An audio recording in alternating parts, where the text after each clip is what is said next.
Are you ready to embrace a healthier, more vibrant life? Look no further than With Joy, a transformative movement and nutrition program that goes beyond the ordinary. We believe that true wellness encompasses mind, body, and spirit. We're here to elevate you to a place of health, wellness, and healing. Whether you're a seasoned athlete or just starting your fitness journey, we've got something for you. Our comprehensive programs include strength, mobility, endurance, and conditioning to elevate your fitness, recovery and recuperation for healing, and nutrition wellness plans to fuel your body for optimal performance. Check out our show notes for more information and links to our programs. Join the With Joy movement today and discover a whole new way to thrive.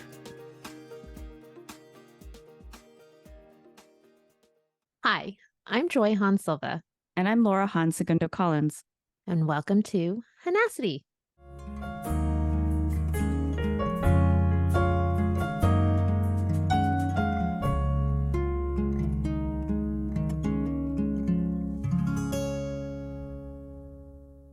Hello, how's it going? Good.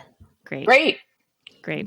I would love to welcome my beautiful, wonderful, fabulous, incredible, genius sister, Natalie Grace Dix, who used to be Natalie Grace Segundo. Welcome, Natalie. Thank you. I'm glad to be here. So I call you my most valuable player. You are, I'm going to cry. I'm going to cry already. I can't thank you enough for being in my life. So we're not even started yet. I'm crying too. Don't worry. I don't know if you can see me. Okay, let's stay on point. Natalie, this has been a journey that I could never have gone through with anybody in the world except for you. If you wouldn't mind, maybe just starting at the beginning for everybody, a little bit about yourself. Yeah. I'm Natalie, like Laura says, Natalie Grace Dix now, and I'm almost 11 years older than Laura. No other siblings in between. I always wanted a sibling, always wanted a sister, actually.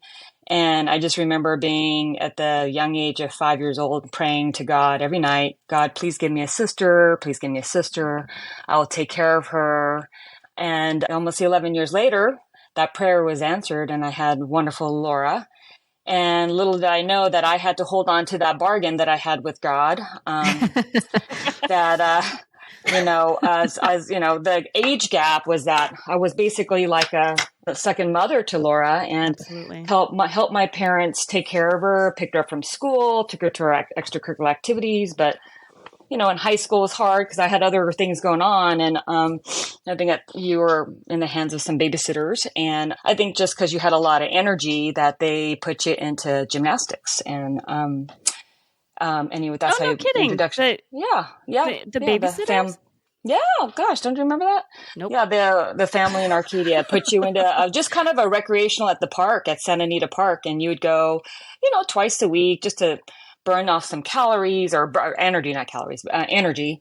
And you really liked it. And then one day, I think there was a little exhibition, and the instructor pulled mom and dad aside and said, this kid's really got something. You should really think about putting her into gymnastics. And I think we found something local, and then you ended up being in Pasadena.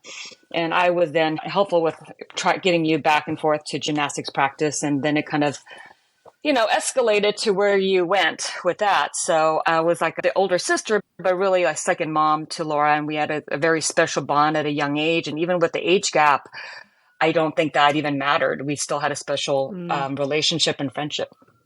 True. So true. Yeah.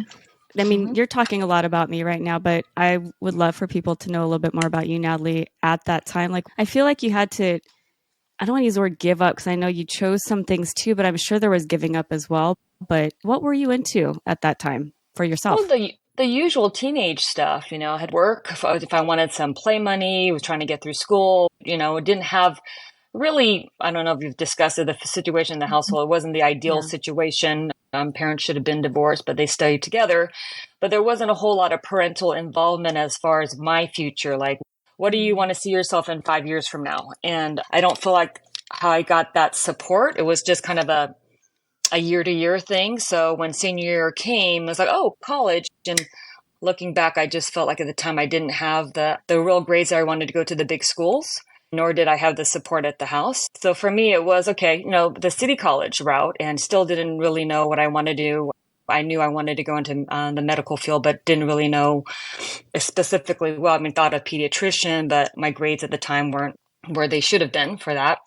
So I kind of was in this like waiting time period. I was doing the GE classes and working and just kind of day by day, but also helping take care of you and taking you to, at this point, I think you're going to Huntington Beach for your training. So I think mom and dad really relied on me to help with that part of getting you to your practices.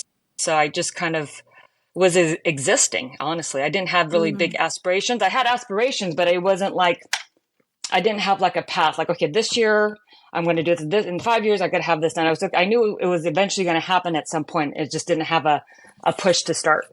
Yeah. Wow. And what's that like to say that out loud, thinking back on that for you?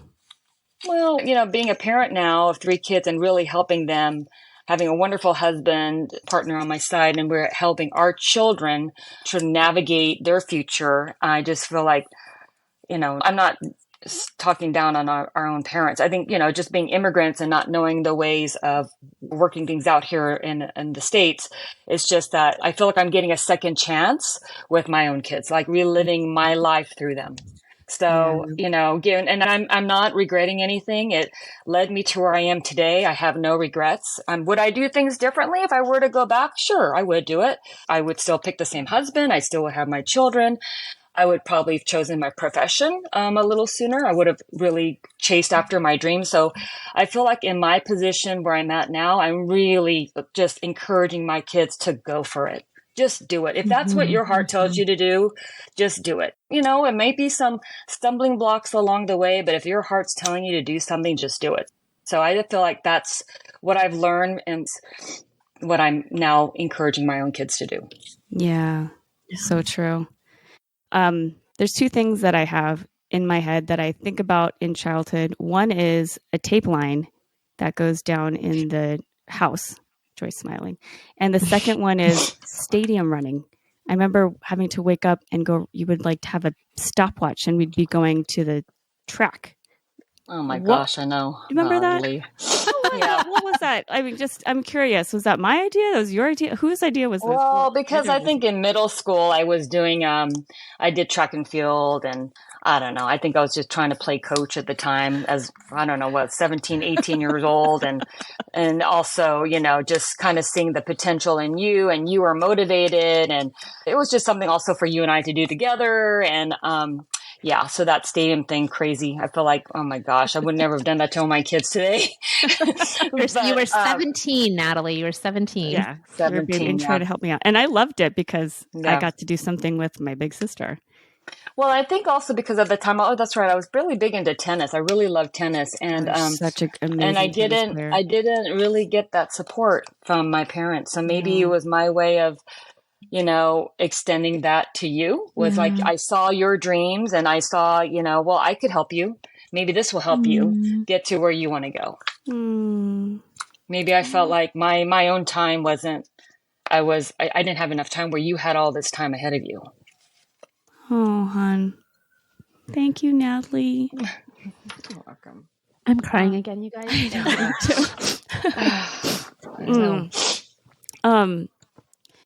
Okay, I'm going to ask a question. Yes, please. So Nat, Laura's 3 years older than me, and I even remember when she was a little girl at Flair's, that a bunch of people saw her promise. She was this really exceptional gymnast really early on. What did you think of her gymnastics talent at that time? Well, of course, I'm biased, so I always thought she was the best. And, and I felt like, you start comparing her with what she could do, her skill level for the short amount of time that she was doing gymnastics, to the others who were doing it for so long. And, not in an arrogant way, but you just notice and you pick up the lingo and you pick up what the judges are looking for. And then really, Laura just had that real special talent that it was just natural to her.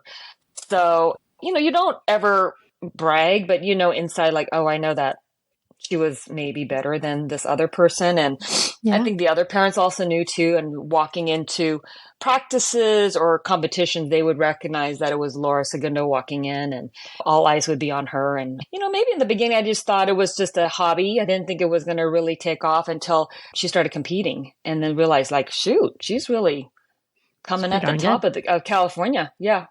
Yeah. For such a young girl and being in the sport for such a short amount of time. Yeah. And so it's interesting because, we've been doing this podcast and Laura has moments in her childhood that she doesn't remember. And you and Joanne Bakian are like the two people that hold a lot of her memory in terms of this time of her childhood, right? And so she doesn't remember these things. And I'm 3 years younger and I remember some of this stuff. I have this like really distant memory in my childhood of her being at a competition when she competed at Flares. And at that time, she was already winning competitions. Do you have memories of that? Well, I remember the state when she competed. I think it was state. I can't recall your age, but at the state level, I remember going. Mom was injured, but she came. Remember, she was going to show up. Right. And I think you came in third, right, for the first time or something like that. And you really wowed everybody. There was somebody else from Flares that was destined to win it all in all the categories. I forget her name. A cute girl, great family, been doing it for a long time, great gymnast, but you beat her. And I think that was like a wow moment. Like, oh, wow, Laura can really rise up to the occasion when it counted. And that's what Laura would do. She was a definite performer, and people loved what we had. I remember international judges coming to me and saying, I love watching your sister on the beam. She just is so fluid and beautiful to watch. She is my favorite person on beam. That one international judge. Every time I saw her, she would always say that. Laura's my favorite one to watch. Yeah. Yeah. And, obviously she's excelling at Flair. She goes to Scats because she's getting better and getting more serious training. And then she moves to Texas to Karolyi's, where it's this pivotal moment in her gymnastics career where she's getting training from the greatest coach in the country at the time. Bella Karolyi is like the name, right? And you, nobly, as her older sister, decides to go with her. Yeah. You decide to put things on pause for yourself. And this seems to be a narrative in your life. You're talking about how you didn't get the support that you wanted, and you see your little sister who has this potential, then sacrifices yourself to be able to partnership with Laura into this dream. And then you do it again and you decide to move to Texas with her. Like, what was the process of that decision? Because you were 21 at this time. No, 19. I was about 19 years old. Okay, even crazier. You're 19 when you decide to put things on hold. No. Yeah, 19. Yeah, I was 19. No shit. Whoa. And when I think of my own children, my girls being 18, oh my gosh, for them to do something like this, I think I would tell them, you're nuts. First of all, crazy. You're not doing that and giving up your life. But I think at the time she went for a Christmas camp and really thought, it was just kind of 2 weeks. It was a Christmas gift to Laura. And I think Joanne bought her 1 week and my parents got her 1 week. So it was 2 weeks. We went, and little did we know that they were really scouting for gymnasts. That was the main, I think, goal of those camps. And towards the end of that second week, Marta Karolyi pulled my dad aside and just said, we really would like to work with Laura and get her ready for the next season. And can she stay? Like, what? She needs to go home and say goodbye to family. I mean, what? It's Christmas. Was that an easy decision? Like, Marta Karolyi goes up? Okay. It was a definite honor because, you've got one of the best, Nadia Comaneci's coach asking you to stay and recognizing something in your sister. And so, it's a huge compliment. After the camp, we left. We came back to California and we discussed it as a family and considered the options. One of the options were the whole family moves, which was not an option at all because mom and dad had jobs in LA. Number 2, she lives with a boarding family, which I didn't really care for that, being an older sister. And just what if, she gets homesick? She's 9 years old or almost 10. What if, who's going to really take care of her needs? How is this one mom who doesn't know her, who's got 10 kids in the house, going to look after Laura? Yeah. And I have already had a special relationship with Laura at that point. Like, no, I'm going to take care of her. And at the time, again, without the supervision of a parent saying, Natalie, how about your future? Yeah. It was, let me go and I can go to City College there and, let's get settled and I can put my career on hold for now. Maybe being at the time developmentally, just being a teenager and you react and without thinking of the consequences. Yeah. But that was, I'm not blaming anyone. It was my decision. I was a stubborn girl too. I could have said no, but I I wanted to be there. And I don't, like I say, I don't have any regrets. I'm glad I went with Laura, and it was a special time. I'll always remember that. Yeah. Yeah. Walk us through, Natalie. We're now living in Texas. We're in that little apartment. You are a kid, raising a kid at this point. What was it like for you to be in Texas on your own with me? Yeah. I feel like, again, back to the childhood that I grew up in, I was a latchkey kid. Mm-hmm. I had to fend for myself a lot of the time. So I just felt like it wasn't unnatural for me. Mm-hmm. I think I had to step into that role at an early age, and with our parents, with their, relationship not being ideal, I always had to play the mediator and middle persons. I felt like in my own household, I had to grow up pretty quickly. So for me to step into a mother role or an adult role at the age of 19, it wasn't unnatural. And I was also welcomed by the other moms who left their homes to support their girls. They were like my big sisters.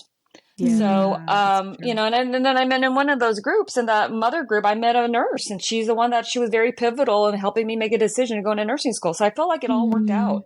And then, of course, you got injured, and then I met Lindsay, my husband. So I just felt like God had a plan all along. I look back and I think it all worked out.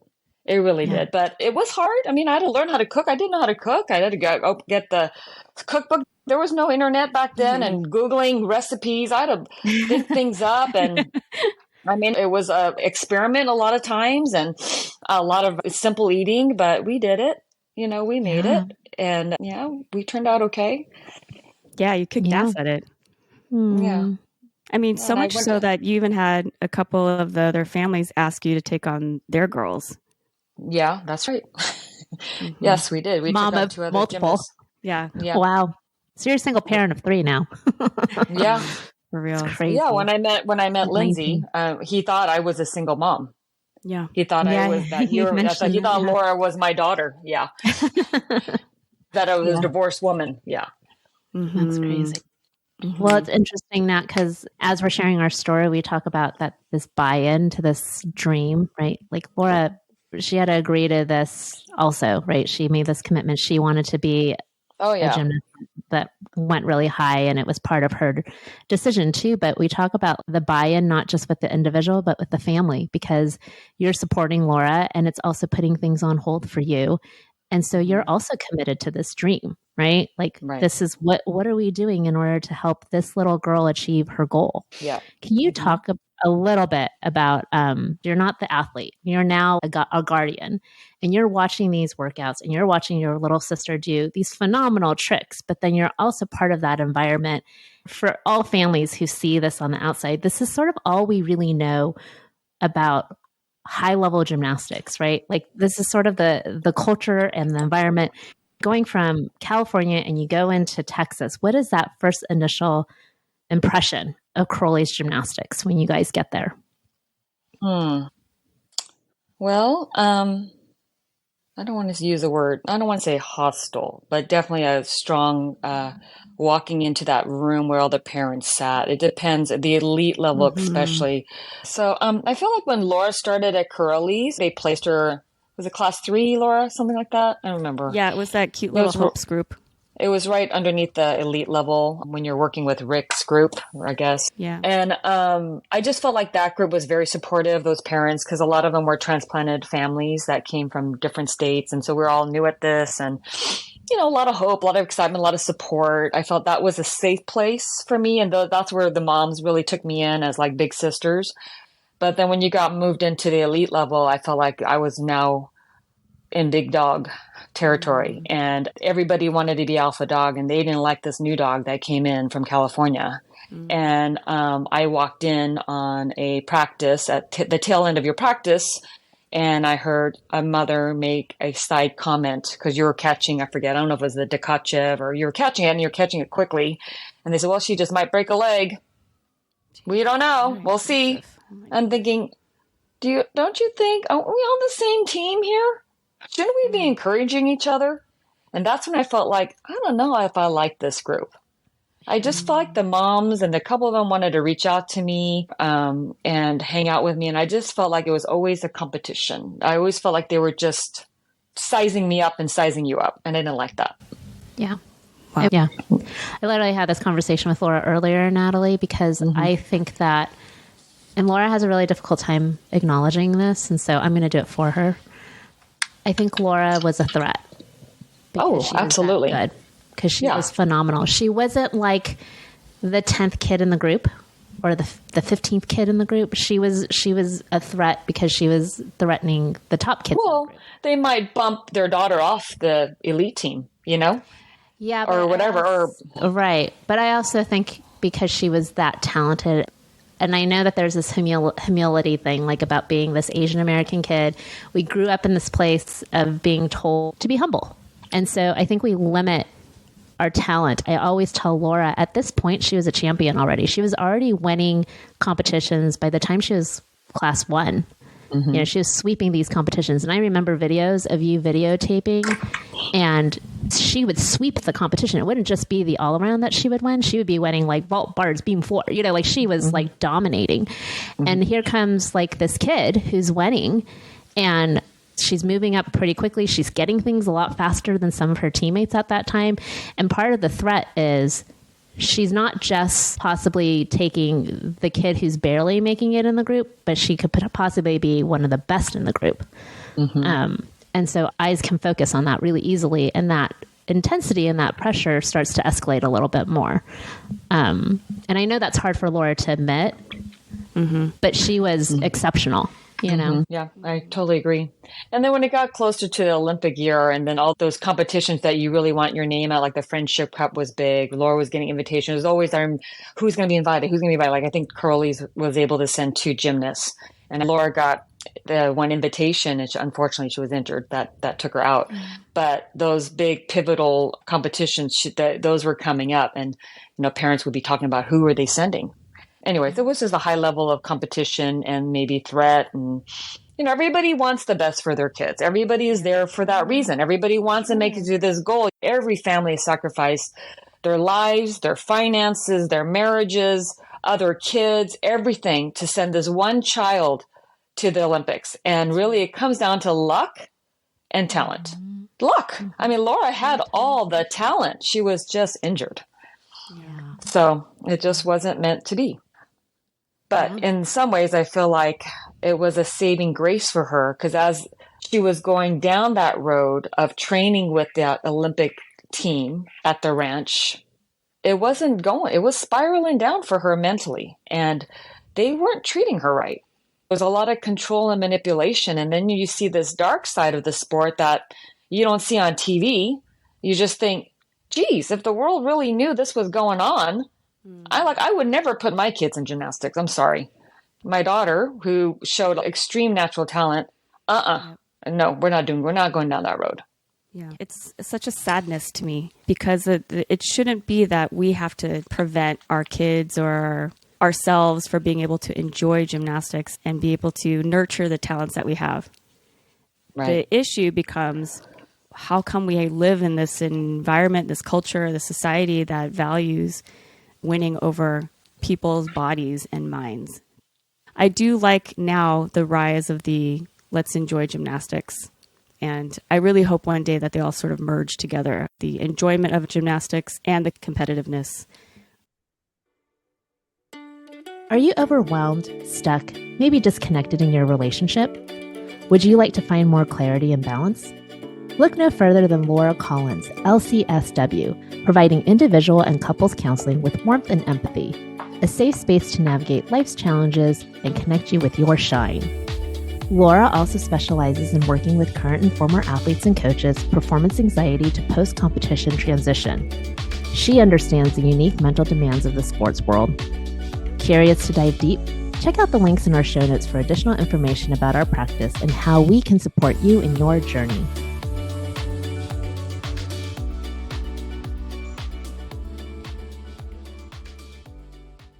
Can we ask you a couple questions, Nat? Because I know you're on a time crunch, but a big part of Laura's story is her first arm breakups. Can we ask you a couple questions about that? Because that's sort of the rise and fall of her career, right? She's like at the top. She has this break. it's a pretty tragic break. And in the story, it sounds like nobody contacted you when Laura had this arm break. And it was really her coming home and you having to see this arm break and then rushing her to the emergency room. I believe I was there. It was during practice. It was late, and her coach made her over and over and over again. I don't know if he was in a bad mood or whatever. It was getting close to competition. And, it's 10 o'clock at night. These kids are young, and she probably didn't have a real dinner. And he wanted perfection, and she was just learning this new maneuver. It was late. It was after 10 o'clock at night, and I saw her fall with her arms stretched out. She came out of the gym with a limp arm. And I remember Rick saying, just put ice on it. I'm looking at it now. I don't know how old I was, but that ice isn't going to heal that injury. And we went right to the ER, and she had a fracture and needed surgery.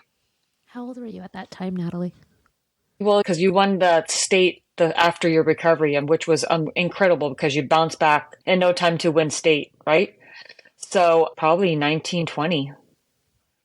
So I'm just thinking of me at 19 and 20 and the type of person that I was at 19 and 20. You're now expected to act like Laura's mom, right? But she's your little sister and you're having to take her to emergency surgery. What's going on in your mind at 19 and 20 when you see your sister with that break? You know what? It's amazing because I was working as a front desk for a PT clinic. And thankfully, I knew all these docs. So I kind of already knew what to do. And being, I wasn't really medically minded at the time, but having the love for medicine and hospitals don't scare me. And maybe just having the resources, knowing to take her to the ER and calling the orthopedic doctors that I work with for help. And they came to her care. It was amazing. So thankfully, me working in the field, I just knew, okay, I got to call him. And So then get him on. You go into fix-it mode, right? Yeah. I mean, I just think like I would have been terrified at that age. Oh, I was. I mean, I didn't know. It was just, you're trying to be an adult and yet you're still a child yourself. And I remember I was trying to be strong. Laura had surgery. My mom hadn't flown out yet. And a couple of the moms came by, checked on me. And I just remember one of the families that we used to live with when we first moved to Texas, she took me out to eat because I realized I hadn't eaten for like 2 days. And she took me out and all I could eat was like mashed potatoes. And she just said, how are you doing? I just lost it. I've been, carrying that. Hold on to. Yeah. Janet took me out and said, are you doing okay? Yeah. And I said, no, actually, I'm not. Yeah. I mean, you're a baby too. So I think of my daughters. I don't know if they could do it. I think they could, but, they would need a mother to be there and an adult, a real adult to say it's going to work out. Sure. It's hard. Yeah. Yeah. You're on survival mode at that point, Yeah. But right. To make sure Laura got in the best hands. Yep. She's okay. She's going to be okay. What's her outlook going to look like? Okay. She's going to recover. And then, she recovered really quickly too. She did. I couldn't believe it. She bounced back and then she won. I think she came in first in state, which also made some other parents upset. You can imagine if she was actually healthy and not hurting what she would have done. I mean, she had some close friends in the gym that we were close friends with. They stopped talking to her up to that point because she was doing so well. And then they started talking to her, and the one came and actually apologized to me. The mother said that her daughter was jealous of Laura and that now she felt bad feeling that way because now Laura got injured and hope Laura's got better. And Laura got better. And then Laura won state, and then the girl was mad again. I mean, I don't mean to laugh, but I mean, it's like, oh my gosh. So just to give you an idea what that competition that pressure that everybody was living under. Yeah. Well, I talk about this even when I went away in terms of injury and competition when you get to that level, because it's almost like the injury creates this culture of more competition, right? So then, and they love that. And that buy-in, right? And you're like, oh, well, if this kid is hurt, like you said, my kid can go, like the parent that said, she might break her leg, who knows, right? And so you're just on constant alert, making sure that you're healthy, making sure that you're on top of your game, and you're just in constant anxiety. And that's just hard to be in that. And I don't know how long your time in Texas was, but it was at least a couple of years, So Laura gets onto the height of her career. She comes really quickly off of the break. She starts winning again. And then all of a sudden, her other elbow is giving her problems. Right? She starts getting these bone chips. All these things happen. Starting to get these injuries. Go ahead. Can I pause real quick? Natalie, we're trying to piece together actually the medical chronology as well. Because I know we were with Dr. Kant. I remember the right arm started bothering me. Dr. Kant is the one who actually identified that there was a bone chip underneath the cartilage. And then we ended up at another place that I remember waking up early in the morning. You would drive me down to do physical therapy in some place in downtown Houston because there was a toll road. Do you remember what the name of that doctor was? Jensen? I don't. We didn't go for. We didn't. Ooh, Jensen. It was Jensen. Do you remember how you got? It was Dr. Jensen. It was with the Karolyis. That's with the Karolyis. Because I don't think they're very. I can't recall, but I don't think they were happy with the Kant group. 1960 sports medicine. They wanted their doctor. That's right. It was Dr. Jensen. I think they were nice. I think he was nice, right? But it was just driving too far away. And I just thought I liked the group I worked with. They were people I trusted. I knew them, those doctors. So I brought you back to Dr. Stewart. Relationship with you. They have an I worked with them. With you. Yeah. Right. And I think Dr. Jensen is the one who, my recollection was that he said it was tendinitis. Because I remember. Oh yes, that was. They were trying to look for. They were trying to look for a diagnosis so that you could compete. Yep. So Nat, it triggers a memory of my gymnastics career because I remember when I was starting having injuries, you told my parents, "Whatever you do, do not trust the doctors that your coaches tell you to go to." Oh, okay. Yeah, and so this is really interesting because it correlates with probably your experience with Laura. And so my parents were really big on making sure that when I go to a doctor's appointment that I went home, that it was under their control because of what you told them. Okay. Yeah. All right. Yeah, that's right. I trusted the doctors I worked with, and they had my best interest and Laura's best interest in mind. And then they took good care of Laura. So we brought her back too. Yeah. We went to back Dr. Stewart. Dr. Stewart, sweetest man ever. Yep. So Natalie, I know we're at the end, but this was a very special time for you and me. I don't know very many people in the world that got to have the relationship that we have and going through all that we did, but really getting 3 or 4 solid years together in Texas in this way. It's so, so special. It was hard. It was special. It was, lots of fights and you're not my mom, but also lots of snuggles and teasing that amazing mane of hair of yours, perming your head and getting up early in the morning to tease it in that 1989's beautiful style. Big Texas hair. Yeah. Walk us through your experience of just the end of our time together, this chapter that closed.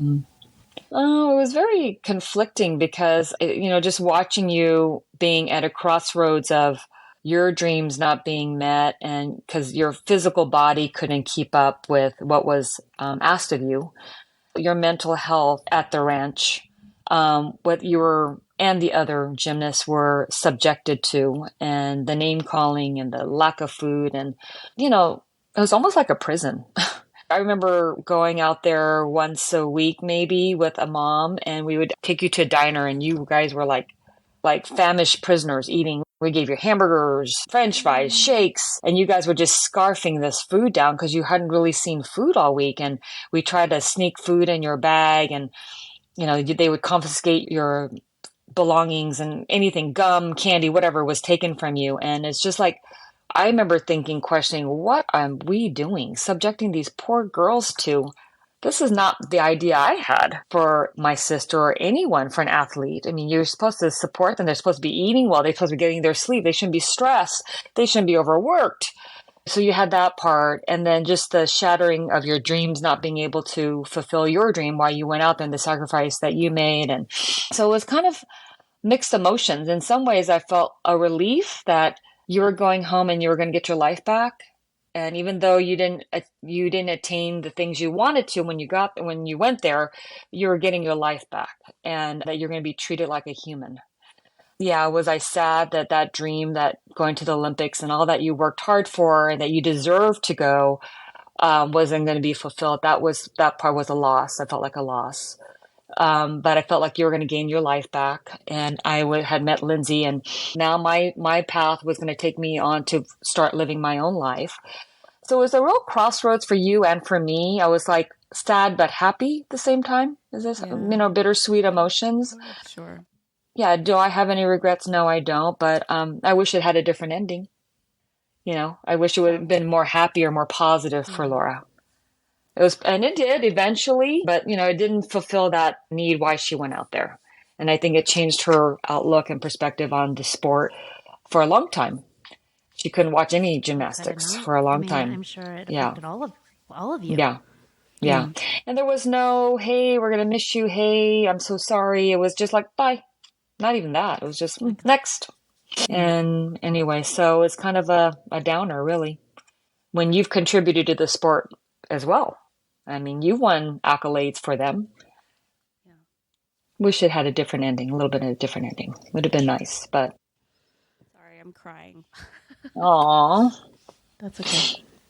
Understandable. Yeah. I really appreciate this, Natalie. It's amazing to get your perspective. And it sort of shifts my own perspective of what I remember, because for me, for many years, the dialogue was that I was a failure. Not at all. You're brave. Gosh, I don't know if, I felt awful that you were subjected to that treatment at the ranch. All those girls, not just, just like, wow, these are supposed to be prized possessions. You're supposed to take care of them. Yeah. Every area of their being, because they're going to be representing the country. And I just felt like you guys were prisoners of war. Maybe that's a little harsh to say, but the treatment you got was that way. Yeah. And I felt that we allowed it. We, parents, supporters, stood by and allowed this to happen. We kept sending you back. So there was a guilt on my part that I could have done something different. I could have stood up and said something. I tried at my, young age, when I remember Rick said something to me when you had that first injury and I was giving you calcium-rich foods. Well, he just said, she doesn't need that because she's going to put on weight. And I looked at him and I said, she is 9 years old. She needs calcium. You do what you have to do at the gym and I'll do what I have to do at the house. But that's the only time I really stood up. But I was young and he was very, in my face. And I was just, 20 years old at the time. Wow. So almost like a big bully. When that is the culture and that is presented as this is the way to make a champion, there's only one way at that point. And so the guilt that we all feel, it's like we didn't know anything different. That's right. It was normalized at that point. And everybody just accepted it. All the mothers would just accept it. It was like, okay, they just knew it's normal. It's normal. It's normal. Yeah. Right. This is the way that it is. And the way that it was presented, it's like, who wants it the more? If you all of a sudden question it, or if you resist back, then you're the one that doesn't want it enough. It's like this narrative that they put in your mind, and it's manipulation and it's brainwashing in a lot of ways. Yeah. So when we talk about this, because there's a lot of responsibility, I think, with our loved ones of being like, I wish we step in. I wish we had fought a little bit harder for you girls. Like even Joanne had this whole thing about feeling super guilty. And it was like, we did the best that we could with the information that we had. There is no fault. No. There's no fault, and the fact that you put your life on hold for your little sister. Yeah. That was one person that could advocate for Laura. You stood up for her. If she was by herself, she wouldn't have had that. Right. She had one person. Right. Her whole entire life. Whole life. Yeah. Mm-hmm. Yeah. And then Lindsay, him coming into it is an added person. Now she has two people advocating for her. Yeah. Oh yeah. He walked in and he's like, what the hell is going on here? Yeah. He said, this is so abusive. What are you involved with now? They almost gave me an actual reality check too, that I have allowed that this was more normal. And he's like, this is not normal. What's going on? There's lots of scandalous things going on so that people can get their daughters to the right team. Yeah, and they want to pin this as like that realization means that you're the messed up one. But in reality, you're reacting to the way that you're supposed to react. Everybody else is in this, like, I don't know, like mental fog. Right. And it's almost like you guys are waking up to this reality of like, wait a second, what is going on here? Yeah. This is not what humanity is about, right? Like, this is not valuing the person. So in anything, I think the fact that she had you and then Lindsay coming in and also advocating for her, that's pretty freaking special, you know? Yeah. Honestly, Natalie, I count myself so blessed, so lucky to have you as my sister.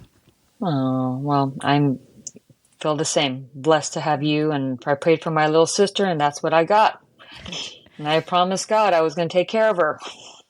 He's like, okay, here you go. Hold my beer. You're going to take care of her. Oh my gosh. For sure. Natalie, what is one of your favorite memories of our time together in Texas? Golly, I'm having to dig back. Gosh, there's so many. Don't we do like play imagination? We would cuddle in bed and tickle and talk and singing. Yeah. I mean, all those silly little things that playing, oh gosh, the tapes in the car. Was it a Salty Songbook? Belting that out. You didn't feel there was an age gap, really. No. Sometimes I could be just as silly with you and didn't realize there was a 10-year age gap. And it often felt like that. We had each other. Yeah, just the silliness. I remember cuddling in bed, and we had those silly times together, the giggles, and yeah. I just remember belting songs out in the car sometimes, and I'm not sure. Or when the cat took a shit by your feet. Oh my gosh, your stupid cat. And it took a crap at the pedals. I remember in the middle of Texas highway, I just opened the door and dumped the cat poop out. I was so mad at that damn cat. Jeez, and you're laughing. And of course, it does it on my side of the car, not your side of the car. I just remember you're just gagging. Oh, poor Natalie.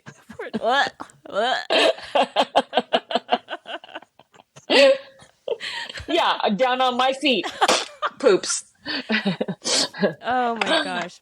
When you and Mariana's mom allowed us to walk home on our own, and it was Mariana's idea, but I remember she said, let's not go the long way. If we just cross to the back and go over this ditch, we're going to get there real quick. It's like a meadow.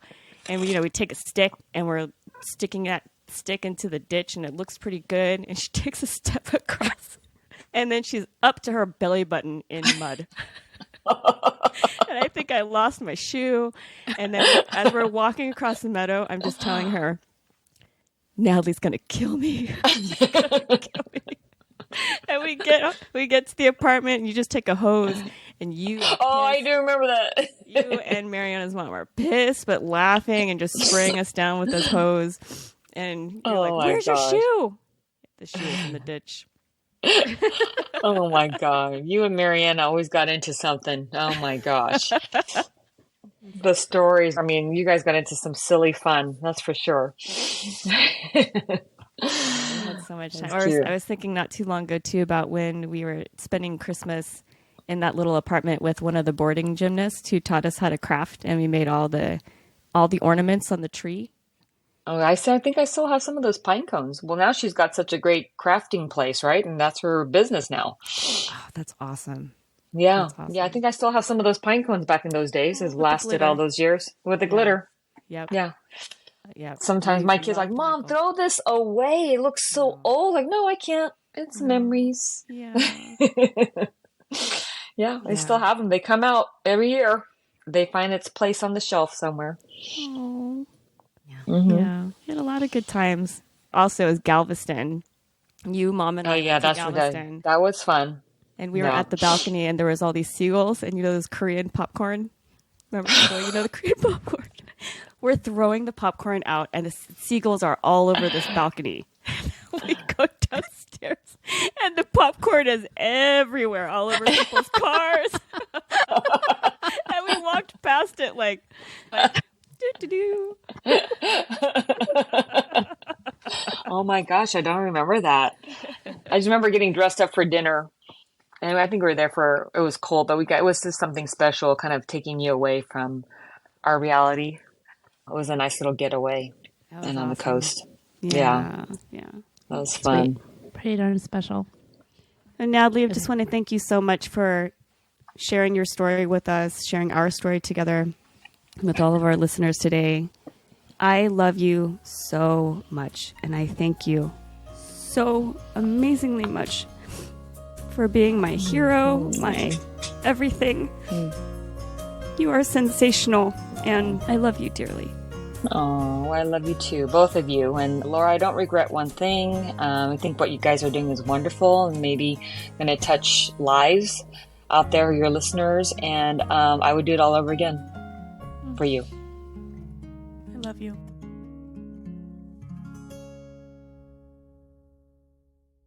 Up next on Hahnacity, the podcast, Laura bounces back from injury to victory.